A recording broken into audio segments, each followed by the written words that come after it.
భారతదేశం ప్రపంచంలోనే అత్యధిక యువత కలిగిన దేశం. కానీ ఆ యువత ఒక భారీ మానసిక సంక్షోభంలో చిక్కుకుందని మీకు తెలుసా? ప్రపంచవ్యాప్తంగా జరిగిన ఒక భారీ సర్వే ప్రకారం భారత్లోని 18 నుంచి 34 ఏళ్ల యువత మెంటల్ హెల్త్ స్కోర్ కేవలం 33 మాత్రమే.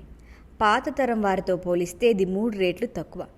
మరి ఈ పరిస్థితికి ప్రధాన కారణం మనం తీసుకునే ప్రాసెస్డ్ ఫుడ్ మరియు 16 ఏళ్లకే స్మార్ట్ ఫోన్ల ద్వారా మొదలవుతున్న డిజిటల్ వ్యసనం. ఆశ్చర్యకరమైన విషయం ఏంటంటే సంపద పెరిగినంత మాత్రాన మానసిక ఆరోగ్యం బాగుండదు. అందుకే జపాన్, యూకే వంటి దేశాల కంటే ఆఫ్రికా దేశంలోనే MHQ స్కోర్లు మెరుగ్గా ఉన్నాయి. మన యువతలో ఏకాగ్రత మరియు సామాజిక నైపుణ్యాలు తగ్గిపోతున్నాయి. అది భవిష్యత్తులో దేశానికి పెద్ద ఆర్థిక భారంగా మారుతుంది. ఇది కేవలం ఒత్తిడి కాదు, మన మెదడు పనితీరులో వస్తున్న ఒక వ్యవస్థాగత మార్పు. మనం ఇప్పటికైనా మారాలి.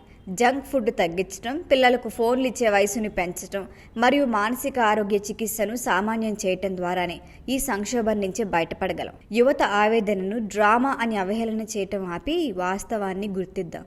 దేశ అభివృద్ధి కేవలం యంత్రాల మీద కాదు, యువత మానసిక ఆరోగ్యంపైనే ఆధారపడి ఉంది.